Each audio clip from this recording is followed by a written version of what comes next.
Hoy quiero cerrar un tema que empezamos hace 2 semanas. Como sabéis, tuvimos la semana pasada bautismos. El Señor trajo una palabra distinta, hablando sobre las bendiciones y beneficios del bautismo en nuestra vida. Pero quiero cerrar el tema que pusimos título. El título era ¿qué sabiduría usamos? ¿Cuál es la sabiduría que usamos en nuestra vida? ¿Qué sabiduría es la que usamos en nuestro hogar, con nuestros hijos, con nuestras esposas, con nuestros esposos? ¿Qué sabiduría usamos en nuestro trabajo? ¿Qué sabiduría usamos en general para movernos en nuestro día a día con nuestros congéneres, con las personas que nos rodean, con nuestras familias, con compañeros de trabajo? ¿Cuál es la sabiduría que nosotros tenemos que modelar? ¿Cuál es la sabiduría que nosotros tenemos que usar para poder cumplir el propósito que Dios tiene con nuestra vida y también para, por supuesto, ser felices? Porque al final, cumplir el propósito de Dios en nuestra vida, para lo que Dios nos creó, es igual a felicidad, a sentirnos completos. De hecho, quizá el mayor fracaso del ser humano es sentirse insatisfecho porque realmente no está cumpliendo el propósito para el cual Dios lo creó. Por eso vemos todo lo que vemos en el mundo. Y el consejo está en Santiago, capítulo 3, verso 13 en adelante al 18. Dice el apóstol Santiago: ¿quién es sabio? Buena pregunta. ¿Quién es sabio y entendido entre vosotros? Muestre por su buena conducta sus obras en sabia mansedumbre. Pero si tenéis celos amargos y contención en vuestro corazón, no os jactéis, ni mintáis contra la verdad, porque esta sabiduría no es la que desciende de lo alto, sino terrenal, animal, diabólica. Porque donde hay celos y contención, ahí hay perturbación y toda obra perversa. Pero la sabiduría que es de lo alto es primeramente pura, después pacífica, amable, benigna, llena de misericordia y de buenos frutos, sin incertidumbre ni hipocresía. Y el fruto de justicia se siembra en paz para aquellos que hacen la paz. En la primera parte de esta enseñanza estuvimos viendo o hablando de la sabiduría del mundo. Vimos 3 aspectos de la sabiduría. Vimos su origen, el origen de la sabiduría del mundo. Bueno, el origen de la sabiduría del mundo es donde empieza todo, en Génesis. Se originó en el Edén. La sabiduría de este mundo es aquella que ve como bueno lo que Dios dice que no es bueno. ¿Os acordáis, verdad? Bueno. Dice que Eva vio bueno el árbol que Dios había dicho que no era bueno. También hay una palabra en el Nuevo Testamento que dice que en los postreros días a lo bueno llamarán malo y a lo malo bueno. ¿Estás de acuerdo con esta definición de la palabra? ¿Lo ves día a día esto? ¿Cómo la gente llama bueno a lo que Dios no llama bueno? ¿Cómo la gente le llama bueno a cualquier cosa que satisface algún área de su vida en un momento dado, pero que realmente no es bueno? ¿Cuántas cosas hay? Cosas que dices tú, esto es bueno. Es bueno pegarme una fiesta y emborracharme hasta las 3 de la mañana. ¿No? Oh, ¿por qué? Porque le apetece a tu cuerpo, a tu carne. Y tú piensas que es bueno. ¿Qué hay de malo en eso? ¿Qué hay de malo en que yo haga lo que quiera con mi cuerpo? Si hoy me siento mariposa, o si me siento rinoceronte, o si me siento árbol, o si me da por abrazar a los árboles. El otro día iba por la calle, hay uno que le ha dado por abrazar a los árboles, dice que le transmite una... Digo, qué guantazo tienes, tío. No se lo dije, por supuesto, le dije. Digo, bueno, un día quedamos y vamos a abrazar árboles juntos. Yo le dije, yo estoy abrazado a una madera, que es la cruz de Cristo. Y esa es la que me ha salvado. Amén. Pero esa es la sabiduría que impera en este mundo. Una sabiduría que es contracorriente, que ahora vamos a descubrir un poquito, porque vimos que es, como dice Santiago, terrenal. Es una sabiduría terrenal. El hombre ha tratado de alcanzar a Dios por medio de su propia sabiduría, constantemente. Pero ¿qué pasa? Que es imposible encontrar a Dios por medio de la sabiduría humana. Porque solamente a través de la sabiduría de Dios, a través de la sabiduría que el Espíritu Santo nos da a los que hemos nacido de nuevo, la sabiduría que nos da la palabra de Dios, solamente con esa sabiduría podemos alcanzar a Dios, podemos llegar a Dios. Dice que es animal. La palabra empleada como animal es psíquicos, de donde viene la palabra psicología, psiquiatría. O sea que es carnal. Es una sabiduría que se opone a lo espiritual, que se opone a lo de Dios. Y tiene unas características, esa naturaleza animal o psíquica, unas características. ¿Por qué? Porque es una naturaleza que está limitada al tener un espíritu muerto. Es la naturaleza que vemos en el mundo, a la gente que no conoce a Dios, que no ha nacido de nuevo. Tienen su espíritu muerto, son incapaces, están incapacitados, tienen prejuicios contra Dios, se oponen a todo lo que establece Dios. Tienen la capacidad de decisión distorsionada totalmente y no tienen capacidad para ver lo espiritual. Esta gente es como si metieras a un ciego en una galería de arte a que te haga una crítica de los cuadros. Lo pones delante de un cuadro de Rembrandt y le dices, venga, o de Van Gogh, hazme una crítica, y es ciego, no ve, no puede hacer, no puede ver. Es como llevar a un sordo a escuchar la sinfónica y preguntarle, oye, ¿qué tal? ¿Te gusta?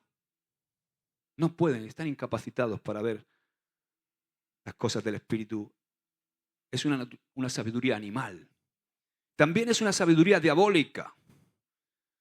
Esa sabiduría diabólica es la que opera en este sistema, en este mundo, y procede de la mente de Satanás. ¿Sabes que cuando decides obedecer a alguien te haces esclavo de aquel a quien decides obedecer?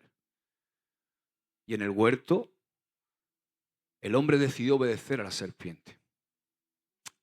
¿Cómo es esa parte, esa sabiduría diabólica? Bueno, ¿y cómo se manifiesta? ¿Puedes ponerme primera de Juan, capítulo 2, 15, 17? Primera de Juan 2, capítulo 15 y 17. Perdón, capítulo 2, versículos 15 y 17. Gracias, Marco. No amen a este mundo ni las cosas que les ofrece, porque cuando aman al mundo no tienen el amor del Padre en ustedes. Pues el mundo solo ofrece un intenso deseo por el placer. ¿Me lo puedes poner en la Reina Valera, por favor? Gracias. Porque todo lo que hay en el mundo, di conmigo, los deseos de la carne, los deseos de los ojos y la vanagloria de la vida, no provienen del Padre, sino del mundo. Y el mundo pasa y sus deseos, pero el que hace la voluntad de Dios permanece para siempre. Amén. Los deseos de la carne. ¿Qué es esto de los deseos de la carne? Bueno, se refiere a las pasiones, a los apetitos, muchas veces desordenados en nuestra vida, relacionados con nuestra naturaleza humana caída. Todo esto incluye esos deseos físicos, deseos que vienen alimentados por el hedonismo, la búsqueda de placer. Eso es lo que hoy impera. Haz lo que quieras con tu cuerpo, haz lo que quieras constantemente, que nadie te diga lo que tienes que hacer. Es la sabiduría que impera también en la psicología, donde un hombre llega, se sienta y dice, oye, estoy teniendo problemas en mi matrimonio, mi mujer no me satisface. Déjala, hombre, tú tienes que buscar lo que te satisfaga. Busca por ahí experiencias. Es la sabiduría de este mundo que está influenciada por este sentimiento hedonista. El exceso de placeres sensoriales, comida, bebida, sexualidad.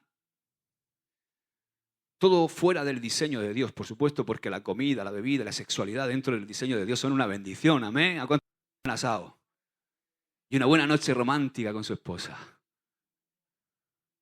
Con velitas y con perfume y con todas esas cosas. Con mariachi no. Ernesto, con mariachi no. Pero los deseos de la carne tienen también que ver con complacer el cuerpo, la inclinación hacia aquello que nos da placer temporal, pero que a menudo nos aleja de Dios. Por ejemplo, un ejemplo bíblico de esto lo vemos, como hemos dicho, en el Edén. O sea, Eva vio que el fruto era bueno para comer, enfocándose en satisfacer su necesidad, su carne, en vez de obedecer a Dios. Luego están los deseos de los ojos. Esto habla de la codicia, del materialismo, de la tendencia a querer aquello que vemos y que no necesariamente necesitamos. Pero ¿cuántos sabéis que en la sabiduría de este mundo, en la publicidad, en todo, es como que están intentando siempre generar una necesidad que a veces ni siquiera tienes? Tengo que tener el iPhone, el último iPhone. ¿Por dónde va? ¿El 20? ¿Cuál es el que va ahora?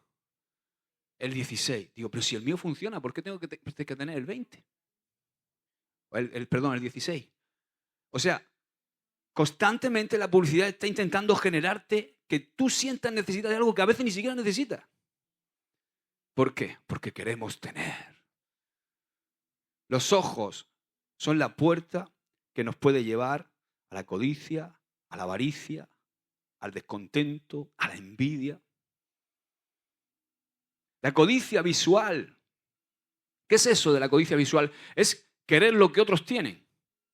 Y eso nos lleva a estar comparándonos constantemente y a valorar más las posesiones materiales que incluso las más importantes. ¿Sabes cuáles son las posesiones más importantes? Las espirituales.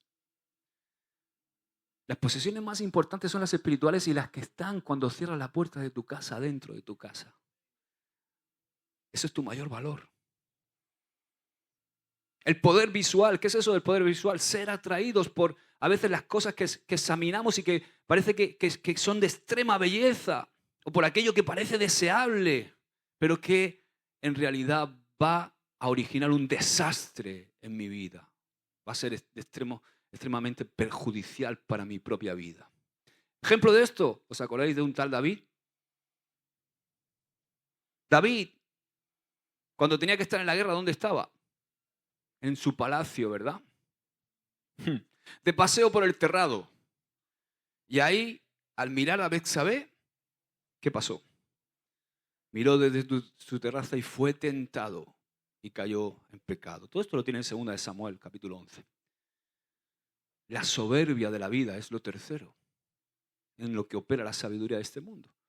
Eso se refiere al orgullo, la soberbia, el orgullo, el deseo de autoexaltación, de autoexaltarnos. Eso está innato en nuestra vieja naturaleza. El querer autoexaltarnos implica una actitud de autosuficiencia. No necesitamos a nadie. Nos encanta presumir de nuestros logros, nos encanta presumir de lo que tenemos, de nuestras habilidades, creyendo que de alguna manera no necesitamos a Dios, que somos forjadores de nuestro destino. El egocentrismo, creer que somos el centro del universo. Hoy hemos cantado quién es el centro del universo, ¿verdad? O que nuestra vida o nuestra seguridad está en nuestra capacidad, en nuestra riqueza, en nuestros estudios, en nuestra posición social, en lo que hemos logrado. Pero eso no está. Ahí no está nuestra seguridad. Que se lo digan a todas las personas que han sido afectadas, por ejemplo, por esta Dana o cuando el terremoto de Lorca, ¿verdad? En un suspiro. La gloria humana, buscar reconocimiento, admiración y éxito en este mundo en lugar de vivir para glorificar a Dios. ¿Cuál es el ejemplo bíblico que se me ocurre? Por ejemplo, hablábamos de esto, de la Torre de Babel. Los constructores de la Torre de Babel estaban, dice la palabra, que estaban buscando fama y renombre, buscando poder, en lugar de buscar obedecer a Dios.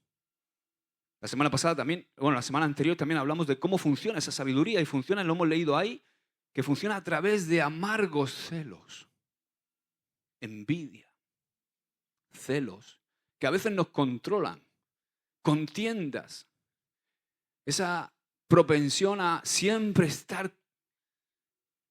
¿Conoces a alguien así? Aquí, o no han venido hoy. Esos que están siempre buscando pelea. La arrogancia.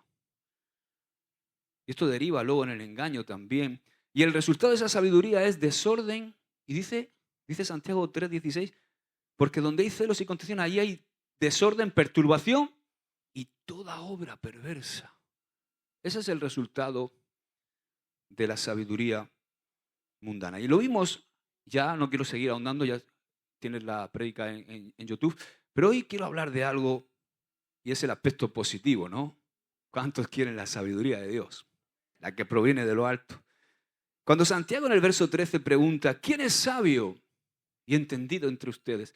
Él está haciendo una pregunta muy importante, a la que responde diciendo que la persona sabia demuestra con su forma de vivir, con su vida, que tiene una relación adecuada con Dios. ¿Os acordáis que dijimos que es muy fácil saber cómo es la relación de Dios con una persona viendo cómo es su relación con los demás? Es un buen termómetro. Cómo es una persona con los demás, a mí me habla mucho de cómo es su relación con Dios. Ayer, por ejemplo, Juan Cano nos hablaba de la dificultad para entender la paternidad de Dios. ¿Por qué? Porque había tenido una mala paternidad. Como si tú tienes una mala relación con tu padre, no fluyes bien como padre tampoco. Si yo no tengo una buena relación con Dios, no voy a fluir bien con mis congéneres, con la gente que me rodea. La primera de todas que se va a dar cuenta de ello es mi esposa. Después mis hijos. Entonces, ¿qué quiero decir con esto? Nuestra vida va a reflejar la sabiduría que estamos implementando en nuestra vida. Nosotros somos capaces de reflejar la sabiduría del mundo. Dile al que tienes al lado, la sabiduría del mundo te viene de fábrica. Está en tu vieja naturaleza. Esa viene de fábrica. Y hay mucha gente por ahí fuera que no conoce a Dios, que no ha nacido de nuevo, que no ha tenido la experiencia de llenar su corazón con el Espíritu Santo y de recibir al Señor como su Señor y Salvador. Hay mucha gente fuera que solamente tiene la posibilidad de operar en esa sabiduría. Es la sabiduría que impera en este mundo. Pero nosotros que hemos nacido de nuevo, que hemos puesto nuestra fe en Jesucristo, que Él nos salvó y nos dio una vida nueva, tenemos otra posibilidad. Hay una sabiduría que está disponible para cada uno de nosotros y Dios nos la quiere dar. Amén. Ahora, ¿cuál es el origen de la sabiduría celestial? Bueno, la sabiduría, esa sabiduría que dice el verso 17, que procede de lo alto. Dice, Santiago usa un participio en tiempo presente. Me gusta porque es un participio en tiempo presente. ¿Para qué? Para señalar su idea, lo que él está intentando transmitir. Y aquí está diciendo algo como, si lo quieres traducir literalmente, está diciendo que la sabiduría está viniendo de lo alto. No es la sabiduría que viene, sino que está viniendo. O sea, no, y para que lo entiendan mejor, que constantemente está viniendo. ¿Qué quiere decir eso? Que la sabiduría que procede de Dios no se presenta de golpe en nuestra vida, ¡pum!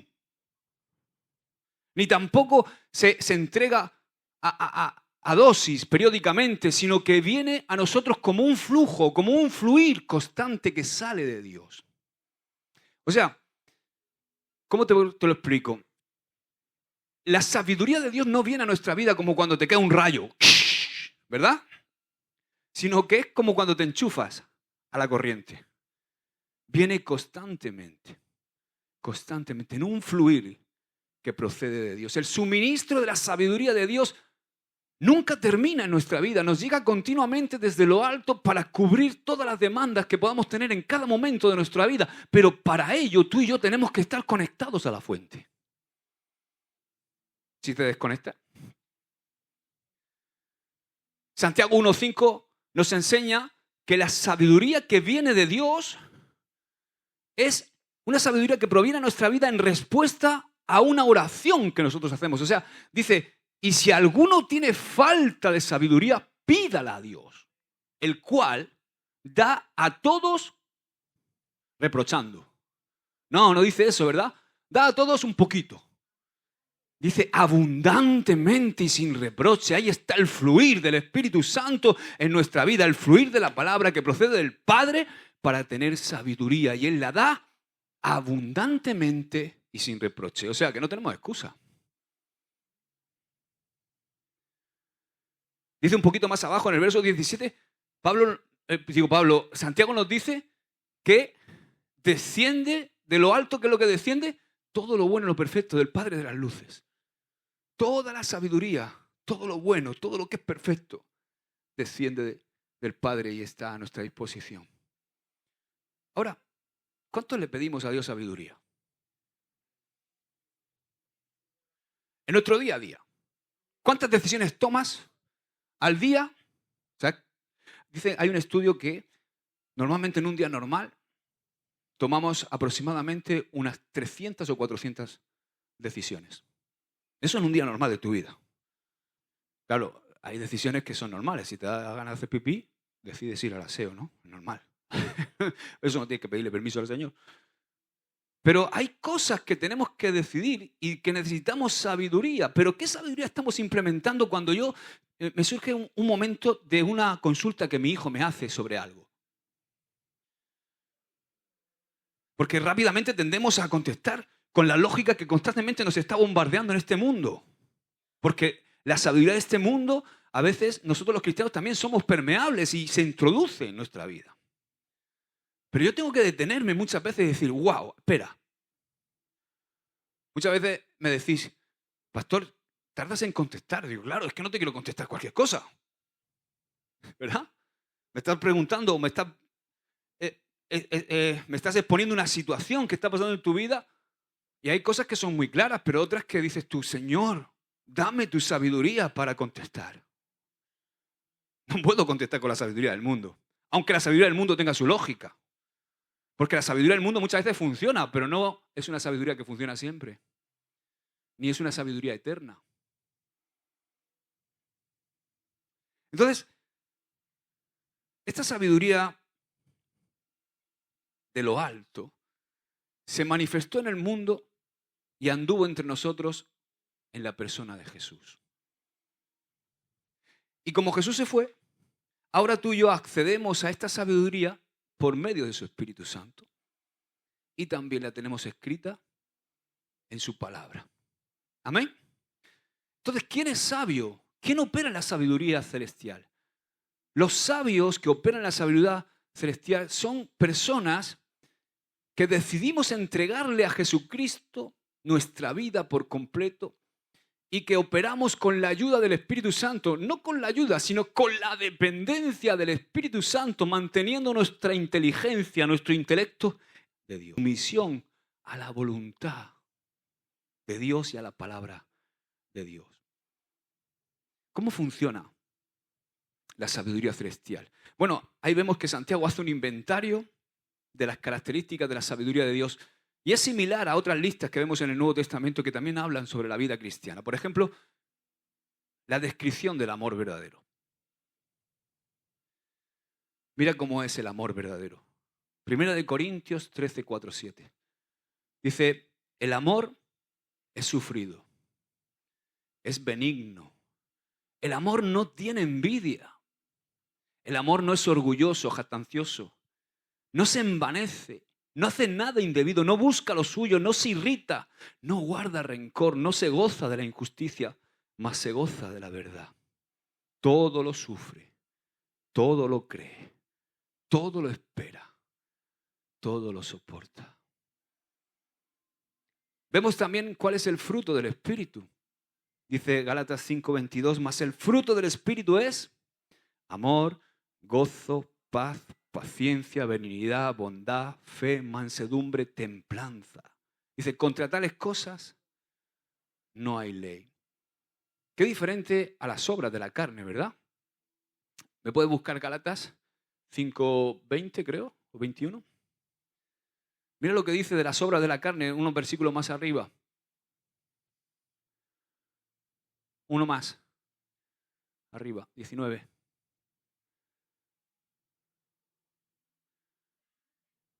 Y manifiestas son las obras de la carne que son adulterio, fornicación, inmundicia, lascivia, idolatría, hechicerías, enemistades, pleitos, celos, iras, contiendas, disensiones, herejías, envidias, homicidios, borracheras, orgías y cosas semejantes a estas, acerca de las cuales os amonesto, como ya os lo he dicho antes, que los que practican tales cosas no heredarán el reino de Dios. Filipenses 4:8 nos muestra cómo es la mente de la persona sabia que opera en la sabiduría de Dios. Dice, por lo demás, hermanos, todo lo que es verdadero, todo lo que es honesto, todo lo justo, todo lo puro, todo lo amable, todo lo que es de buen nombre, si hay virtud alguna, si algo digno de alabanza, en esto pensad. Qué importante nuestros pensamientos, ¿verdad? Porque en tu cabecita es donde decides lo que tus manitos hacen. Por eso tenemos que operar con la sabiduría de Dios. ¿Cuál es el estilo de vida de un hombre nuevo que ha nacido de nuevo, de una mujer nueva que ha nacido de nuevo? Bueno, Colosenses capítulo 3, verso 12 nos dice algo. Dice, vestíos. ¿Dice que Dios te va a vestir? Dice vestíos, o sea que soy yo. Dile que tienes, eres tú que se tiene que vestir. No se lo digas así con ese ímpetu, dírselo. Eres tú que se tiene que vestir. Dice, vestíos pues como... Mira qué bonito. No te pases con Ramón. Díselo. Pero fíjate de qué nos tenemos que vestir. Vestíos como escogidos de Dios, santos y amados, de entrañable, mira, de lo que nos tenemos que vestir, de entrañable misericordia, de benignidad, de humildad, de mansedumbre, de paciencia, soportándonos unos a otros y perdonándonos o perdonándoos unos a otros. Si alguno tuviere queja contra otro, de la manera que Cristo os perdonó, sí también hacedlo vosotros, y sobre todas las cosas vestíos de amor, que es el vínculo perfecto. Y la paz de Dios gobierne en vuestros corazones, a la que asimismo fuisteis llamados en un solo cuerpo, y sed agradecidos. Para mí, ese es el estilo de vida en Cristo. Es el estilo de vida de un hombre que ha nacido de nuevo, de una mujer que ha nacido de nuevo. Como dice 1 Corintios 1:30, dice, fijaos quién es nuestro ejemplo, mas por él estáis vosotros en Cristo Jesús, el cual nos ha sido hecho por Dios sabiduría, justificación, santificación y redención. Jesucristo fue el ejemplo perfecto de todas estas características. Amén. Ahora, llegados a este punto de la enseñanza, vamos a ver qué es esto, esas cualidades, esas características de las que nos habla Santiago. La sabiduría dice la sabiduría celestial dice que es pura. Fijaos que la pureza ocupa el primer lugar en la lista de Santiago, porque la sabiduría de Dios es igual que su naturaleza. Es igual que la naturaleza de Dios. Está fundamentada en su santidad. En el mandamiento que Santiago nos da en el capítulo 4, verso 8, se nos dice que nosotros debemos purificar nuestro corazón y dejar la duplicidad. ¿Qué quiere? Literalmente dice, vosotros los de doble ánimo, purificad vuestros corazones. O sea, la sabiduría de Dios no es una sabiduría de doble ánimo, ni bipolar. ¿Te pasa algunas veces que dices tú, llegas a la iglesia y dices, tú a ver cómo viene? ¿No? Un día te como a besos, otro día no te saludo. ¿Tú esto qué es? ¿Qué pasa aquí? Te vuelve loco, ¿verdad? Eso. Pero en la sabiduría de Dios no hay motivaciones ocultas. No hay manipuleo. Porque la sabiduría de Dios es transparente, es limpia. No hay nada debajo de la superficie. Todo está a la vista. La sabiduría de Dios, que se hace de alguna manera evidente en nuestra vida por nuestra buena conducta, es pura. Es una sabiduría pura. ¿Conoces a alguien así que dices tú, qué fácil? Qué fácil es esta persona. Qué sencillo. O sea, y también te pasa lo contrario. Y dices tú, wow, qué complicado esta persona, muchacho. Uf, parece un cactus, abrazado a un cactus.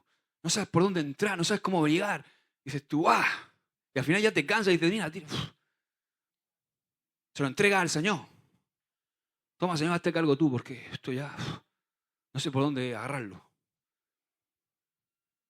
Llévatelo a él, o llévatelo a ella, o llévame a mí. Dice, Mari dice, llévatelo, te lo mando, ¿no? Otra característica es que dice que la sabiduría celestial es pacífica. Esta característica es muy importante dentro del hilo argumental que está trayendo Santiago. ¿Por qué? Porque está hablando de una disensión que se refleja y que él está tratando en los capítulos 3 y 4. Y dice que la paz verdadera siempre es una derivación o deriva de una pureza. Si hay pureza, va a haber paz. Porque el que es transparente, el que no va con doble intención, vive en paz. O sea, esta paz es la bendición que Dios otorga y que proviene solamente de Él. Y es una paz hermosa, porque es una paz que se manifiesta en todo momento, aún en los momentos más perturbadores de nuestra vida. ¿Por qué? Porque la pureza, el tener una vida abierta, una vida donde no hay doblez, donde hay integridad, esa pureza siempre trae paz. Y lo contrario también, la falta de pureza siempre vendrá acompañada de falta de paz. Ahí. Siempre guardando, tapando. ¿Verdad? No estás en paz. Mira lo que dice, lo que nos advierte Isaías en el capítulo 57, verso 20 y 21. Dice, pero los impíos son como el mar en tempestad. Que no pueden estarse quietos, que no puede estarse quieto. El mar en tempestad está agitado constantemente. Dice, y sus aguas arrojan cieno y lodo. No hay paz, dijo mi Dios, para los impíos. Cuando somos puros por la sabiduría de Dios en nuestra vida, la paz de Dios afectará nuestra vida y también afectará a todos los que nos rodean. ¿No te ha pasado que alguna vez has tenido que tomar una decisión complicada, incluso que iba en contra de tus deseos, pero era la voluntad de Dios y has sentido paz? ¿Sí o no? Porque la paz de saber que estás haciendo las cosas con un corazón limpio ante Dios y que lo estás haciendo dentro de la voluntad de Dios. Una vez estaba tratando un caso de un chico que tuvo que dejar a su novia del mundo porque Dios lo había llamado de una manera muy fuerte. Nadie le dijo que dejara a la novia del mundo. Yo no le voy a decir nunca a una persona lo que tiene que hacer. Le puedo aconsejar. Porque Dios es soberano y Dios sabe muchas cosas que nosotros no sabemos. ¿Verdad? ¿Quién sabe si Dios quiere tocar el corazón de esa chica? Es una vida por la cual Cristo derramó su sangre también. Pero el chico mismo llegó a la conclusión de, es sabio que yo deje a esta chica. Si yo quiero seguir creciendo en el llamado que Dios tiene para mi vida, es sabio que yo deje a esta chica. Es lo más sabio. ¿Fue fácil? No. 6 años de relación. No fue fácil. Fue muy complicado. Pero él me decía, pero siento una paz que jamás he sentido. Y es la paz de operar en la sabiduría de Dios, que es una paz clara, limpia y pura. Amén. Dice Hebreos 12:14, seguid la paz con todos y la santidad, sin la cual nadie verá al Señor. Podemos seguir la paz con todos porque Cristo, que es nuestra paz, y que no solamente nuestra paz, sino que Él vino al mundo como ¿quién? Como el príncipe de paz, está en el trono de nuestro corazón. Una de las manifestaciones de la sabiduría de Dios es la dulzura, que esa paz. ¿Has estado alguna vez en un momento y ves a un siervo o una sierva de Dios que tiene esa paz, esa dulzura? Eso hace que seamos personas accesibles, dadas al diálogo, dispuestas a ceder incluso ante los demás, por ayudar a los demás. Esta paz no nos permitirá llevar arrastrando nuestra personalidad carnal constantemente, ni poner excusas a la hora de lidiar con nuestros problemas. Es una paz que se transmite y que se imparte también. Dice John White, él cree que la persona que tiene esta clase de paz va a sobresalir en este mundo. Mira lo que dice John White. Dice, la paz es como un faro en medio de la tormenta. Los vientos aúllan, las olas chocan y los relámpagos caen por todos lados. Pero dentro del faro, los niños están jugando mientras los papás se dedican a sus labores. Tal vez los niños se asomen por la ventana para maravillarse de los poderes que están en toda su furia, pero tienen paz. La paz de saber que la fuerza que les rodea es mayor que la fuerza de la tormenta. ¡Aleluya! ¡Amén! Hermano, hermana, yo no sé por lo que estás pasando en tu vida, no sé la tormenta que estás enfrentando, pero si tú usas la sabiduría de Dios, esa sabiduría de Dios es una fuerza que te va a rodear, que es mucho mayor que cualquier tormenta. Es la fuerza de nuestro Dios.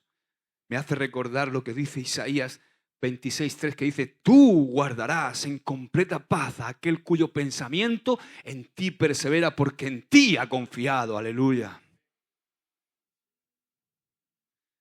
Pablo tuvo la misma idea cuando describió su paz, su tranquilidad. Cuando le escribe a los filipenses, precisamente esperando su ejecución. O sea, Pablo no le escribe a los filipenses en Disney World, en un hotel de 5 estrellas. Y él dice, y la paz de Dios, que sobrepasa todo entendimiento, guardará vuestros corazones y vuestros pensamientos en Cristo Jesús. El Salmo 119, 165 dice: mucha paz tienen los que aman tu ley, y no hay para ellos tropiezo.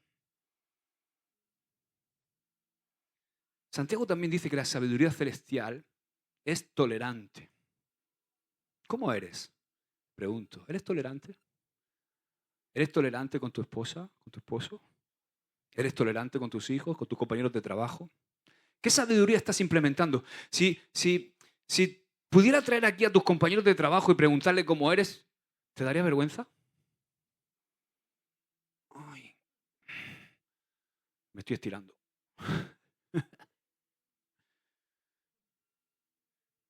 ¿Te gustaría que tus compañeros de trabajo vinieran aquí hoy a hablar de ti?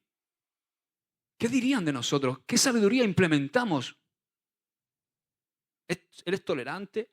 La sabiduría de Dios, primero hemos dicho que es pura, pacífica, y después dice que es tolerante.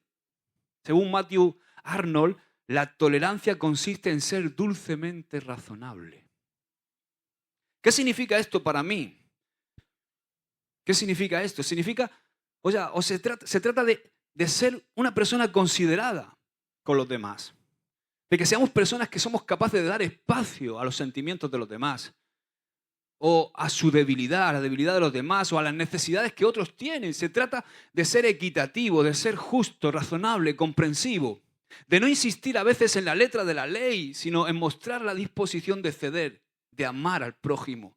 Esa característica es la característica que ha sido manifestada por excelencia en Dios Todopoderoso, Dios del universo, que ha mostrado su misericordia en nosotros, que ha mostrado su clemencia en nosotros, que somos simplemente hombres pecadores. Él es superior a nosotros. Él podría aplastarnos como una cucaracha, pero Él demuestra su misericordia, su compasión, su amor, su tolerancia, su paciencia con nosotros. Gracias, Señor. ¿Dónde estaríamos sin esa misericordia? ¿Dónde estaríamos sin esa paciencia? ¿Dónde estaríamos sin ese amor? Y esa tolerancia tiene que ser la característica nuestra como siervos de Dios. Jesús dijo que Él era manso y humilde de corazón en Mateo 11:29.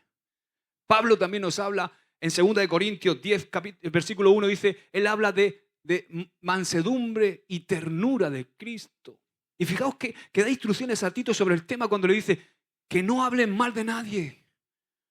Que no sean contenciosos, peleantes, sino amables, demostrando toda consideración por todos los hombres.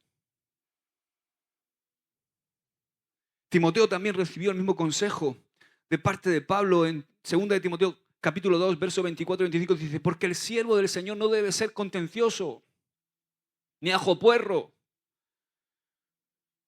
ni maleducado, ni boca chancla,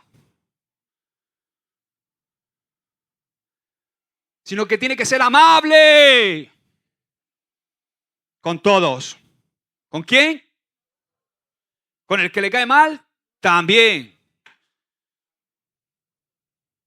¿Por qué? Porque si no, no eres apto para enseñar. Y te puedes estar hinchando a hacer cosas buenas, pero si no eres amable, lo que vas haciendo con las manos, lo vas tirando. ¿No? ¿Con qué se tira? Con lo que sea. Apto para enseñar, sufrido, que con mansedumbre, con humildad, corrija a los que se oponen o a los que están con un pensamiento distinto. La contienda es la sabiduría de este mundo, pero la tolerancia es la característica de la sabiduría que viene de lo alto, que procede de Dios. Carl Sandburg escribió algo sobre Abraham Lincoln. Me gusta mucho porque he estudiado sobre la vida de Abraham Lincoln y él dijo, la definición de Abraham Lincoln que hizo, dijo, es un hombre de acero de terciopelo. Y digo, me la apunto, Juan, me la apunto. Ramón, Pablo, tú tienes que ser un hombre en tu casa de acero de terciopelo. Toño, tú tienes que ser en tu casa un hombre de acero de terciopelo. Franklin, tú lo mismo. Ernest, también. Miguel, yo quiero ser un hombre en mi casa de acero, pero terciopelo. O sea, la gente que obra dentro de la sabiduría de Dios puede ser fuerte, valiente, íntegra, en sus principios, dura, pero tiene que mostrar una dulce tolerancia en el trato con los demás. Y así era Abraham Lincoln, por eso lo definieron así. Era un hombre firme en sus principios, pero al mismo tiempo en su trato era de terciopelo. ¿Amén? ¿Cuántos hombres hay aquí? Escucha, que también quiero mujeres de acero de terciopelo, ¿eh? No solamente hombres. Gloria a Dios. Sí, se trata de ser firmes, fuertes, valientes, siervos y siervas de Dios, pero al mismo tiempo, a veces somos muy valientes y muy fieras con nuestros congéneres, con nuestros prójimos, y luego somos, con el reino de las tinieblas, ¿no? Nos ponemos a interceder y a orar, a hacer batalla espiritual y decimos, Señor, ayúdanos.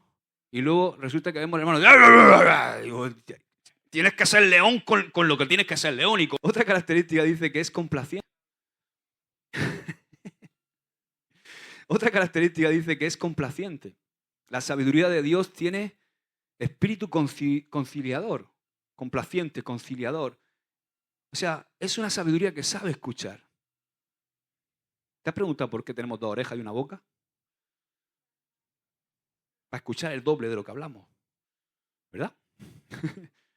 Fijaos que este es el único lugar del Nuevo Testamento en el que aparece la palabra griega que se traduce como complaciente. Un término que viene de la milicia, o sea, es un término militar. Complaciente es un término que viene en el original griego de la milicia, es un término militar que significa estar dispuesto a recibir instrucciones. Di conmigo, ay, ay, ay. ¿Me puedes decir amén? Decimos ay. ¿Cuántos están dispuestos a recibir instrucciones? Cuando una persona sabia, con la sabiduría de Dios, está al mando, tiene que ser de terciopelo, tiene que ser gentil, tener gentileza. Pero cuando está bajo autoridad, debe estar dispuesto a ceder y a recibir instrucciones y a obedecer. Y esto todos tenemos en nuestra vida, todos tenemos autoridades por encima y también somos autoridad. Por eso tenemos que saber honrar para arriba y saber honrar para abajo también. Esa es la sabiduría que es complaciente. Ahora, también dice Santiago que la sabiduría celestial está llena de misericordia y de buenos frutos. La palabra en el Evangelio también dice que por sus frutos los conoceréis. La siguiente característica de la sabiduría de Dios es que está, dice el versículo dice, llena de misericordia y de buenos frutos. Esto nos recuerda que nuestra sabiduría se demuestra por medio de nuestra conducta. Nuestra sabiduría, la que proviene de Dios, debe ser como nuestro amor, que se demuestra de hecho y en verdad, porque yo me puedo hinchar a decirle a mi mujer que la amo, pero si no lo demuestro con mis actos, pues va a decir, pues vale, lo que tú digas. O sea, tiene que haber una praxis de eso que digo.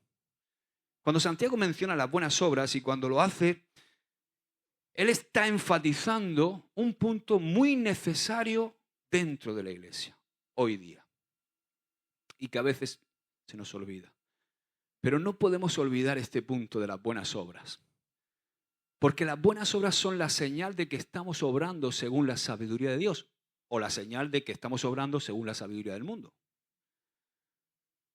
Porque podemos hacer muchas cosas para Dios, pero también podemos hacerlas para Dios en la sabiduría del mundo. Y eso no asciende como ofrenda a Dios. Lo que asciende como ofrenda a Dios es lo que hacemos con la sabiduría que Él nos ha dado. El Nuevo Testamento enfatiza constantemente este punto de las obras. Dice 2 Corintios 9:8, dice, y poderoso es Dios para hacer que abunde en vosotros toda gracia, a fin de que teniendo siempre en todas las cosas suficiente, abundéis para toda buena obra. Colosenses 1:10 dice, para que andéis como es digno del Señor, agradándole en todo, llevando fruto en toda buena obra y creciendo en el conocimiento de Dios. Y 2 de Tesalonicenses, vemos constantemente Timoteo, Tito. Por ejemplo, en Tito 3:1 dice, recuérdales que se sujeten a los gobernantes y autoridades, que obedezcan, que estén dispuestos a toda buena obra. Dice un poquito más abajo en el verso 8, palabra fiel es esta. Y en estas cosas quiero que insistas, Tito, con firmeza, para que los que creen en Dios procuren ocuparse en buenas obras. Estas cosas son buenas y útiles a los hombres. Amén. Y también Hebreos 10:24 dice que nos estimulemos unos a otros en amor para buenas obras. O sea que tenemos que tener un fruto. La sabiduría celestial tiene que manifestarse en nuestras obras. Sexto, la sabiduría celestial es imparcial. No toma partido. Es imparcial. Porque Dios no hace acepción de personas. El término traducido como imparcial se refiere a una persona que no discrimina a los demás, que tampoco es insegura consigo mismo, porque muchas veces discriminamos a los demás por nuestras propias inseguridades. Es la persona que no piensa de una manera en una situación y de repente al día siguiente cambia según las circunstancias, según le convenga o no le convenga. Ya hablamos de esto, ¿verdad? De la imparcialidad en otro mensaje, pero hay algo muy interesante que dice R.W. Dale. Él describe así a quien tiene una sabiduría mundana. Dice, el que opera en la sabiduría mundana lo hace a esa persona ser tan cambiante como un político. ¿Verdad? Que de repente ajusta sus velas según vaya soplando el viento. Lo vemos hoy día, ¿verdad? En nuestra clase política. Esa persona hoy habla bien de alguien de quien ayer habló mal. Pero no porque esa persona haya cambiado, sino porque ayer no ganaba nada por hablar bien y hoy, hablando bien, sí gana algo. Y esa es la sabiduría que muestra parcialidad, que muestra buscar siempre sacar rédito de algo. Pero la sabiduría de Dios no busca sacar rédito personal, busca la verdad, aunque tú salgas perjudicado. Y esa es la sabiduría en la que tenemos que operar. Y por último, la sabiduría celestial no es hipócrita. ¿Sabéis de dónde viene la palabra hipocresía? Es una palabra que proviene del mundo del teatro, de la actuación. En tiempos del Nuevo Testamento se llamaba hipócrita a la persona que representaba, al actor, que representaba un papel en el escenario y que se ponía una máscara. Pero ya sabéis que el término acabó asociándose también con la gente que está actuando y que actúa fuera del escenario. ¿Conoces a alguien que te ha interpretado un papel en tu vida para conseguir algo de ti? Pues claro, todos conocemos gente que actúa así, ¿verdad? Hoy en día, un hipócrita es alguien que no es real, sino que es alguien falso y que no se representa a sí mismo de verdad, sino que representa un papel que está tras una máscara. Cuando Pablo escribió a los romanos, Él les instruyó que amaran sin hipocresía, en Romanos 1:29. Dice, el amor sea sin fingimiento, sin hipocresía. Aborreced lo malo y seguid lo bueno. Ahora, yo quiero que para terminar veamos el resultado. ¿Cuál es el resultado? Hemos visto también el resultado de la sabiduría mundana, pero ¿cuál es el resultado de la sabiduría celestial? La comparación entre la sabiduría celestial y la terrenal nos enseña que la sabiduría del mundo da como resultado desorden, hemos dicho, toda obra perversa. Pero la sabiduría de Dios trae paz. El resultado de la sabiduría del mundo es toda práctica perversa, pero la sabiduría de Dios produce fruto. En este fruto que produce la sabiduría de Dios están las semillas que dan más fruto. De modo que cuando el fruto de justicia se siembra en paz, la sabiduría de Dios automáticamente se multiplica. Se multiplica en tu hogar, se multiplica en tu casa, se multiplica en la iglesia, se multiplica en tu trabajo. Hay algo que me llamó la atención, que recordaba, Aarón ha estado hace poquito en Nueva York, y estando él en Nueva York recordaba nuestro viaje, y hay una cosa que me impresionó del Rockefeller Center de Nueva York. En el Rockefeller Center de Nueva York, al entrar en el hall, hay 4 pinturas muy interesantes. La primera de ellas nos muestra a un hombre primitivo, como un hombre de Cromañón, que está trabajando con sus manos, tratando de sobrevivir en su ambiente, en el que parece un ambiente hostil, ¿no? Luego hay otra pintura que es la imagen del hombre, pero es un hombre ya que ha creado herramientas y que está empezando a experimentar las comodidades de una civilización.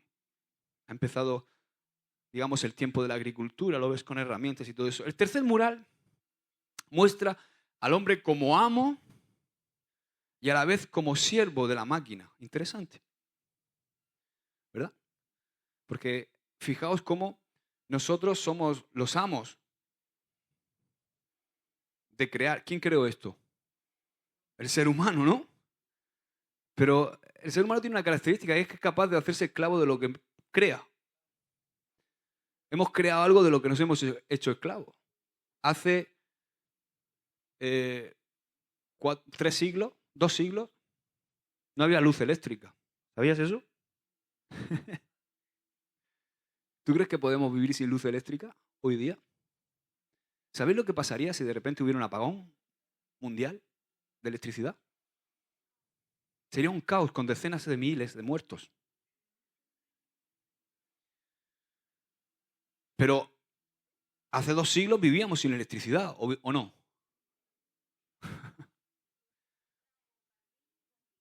Claro, y mi padre salía a estudiar siempre con él. Bueno, en España todavía más, ¿no? Pero el ser humano, por eso me gusta mucho esa pintura donde muestra al hombre como amo y a la vez siervo de la máquina, de lo que inventa. Porque las grandes fuerzas del mundo material están bajo la dirección y el control del hombre, pero al mismo tiempo esas cosas son las que gobiernan al hombre. Pero el que más me gusta es el cuarto, porque ahí de momento es como que me quedé, digo, wow, ¿qué hace esto aquí? ¿No? Porque yo estaba diciendo, anda, y de repente, wow, ¿qué hace esto aquí? Bueno, por cierto, Rockefeller era cristiano. Por eso fue un hombre tan altruista y dio tanto. Dice, en ese mural en el cuarto, yo me quedé con una sensación de sorpresa porque parece muy fuera de contexto y distinto a los otros 3. El tema de ese mural es Jesucristo y se ve la escena del Sermón del Monte y hay una multitud de hombres y mujeres y niños que está intentando llegar hasta Él. Debajo de ese mural, ¿sabéis lo que está escrito? Está escrito lo siguiente, dice, el destino final del ser humano no depende de si puede aprender nuevas lecciones o realizar nuevos descubrimientos o conquistas, sino en su aceptación de la lección que escuchó hace más de 2000 años. ¡Wow! Por eso hoy tenemos que tomar una decisión. Podemos vemos ahí en esos murales vemos la evolución del hombre, el crecimiento del hombre, la sabiduría del hombre. Pero al final, el destino de nosotros de toda la raza humana. No depende de todo ese conocimiento y esa sabiduría mundana o de realizar nuevos descubrimientos o conquistas, sino depende en aceptar el mensaje que Jesucristo nos lanzó hace 2000 años. ¡Aleluya! Dar un aplauso al Señor. Amén. Por eso tenemos que tomar la decisión de desechar la sabiduría del mundo, abandonar la carne y abrazar la sabiduría que Dios tiene para nosotros en el Espíritu. Amén. Ponte de pie, vamos a orar. Padre, te damos gracias por tu palabra, Señor. Gracias, Señor, porque es un continuo bueno que nos habla y queremos recibir de ti, como hemos dicho, con ese fluir continuo, Señor. Qué bueno que tenemos acceso a esa sabiduría, Señor. Que no vivamos sin ella teniendo acceso, Señor. Limpia nuestras manos, limpia nuestro corazón, Señor, para recibir de ti ese fluir, el fluir de tu sabiduría, para poder implementarla en nuestro día a día, en nuestra vida, Señor. Yo te doy gracias, Señor, por tu palabra. Bendice a mis hermanos, guárdalos de vuelta a casa. Bendícenos el resto del día. En el nombre de Jesús. Amén. Amén.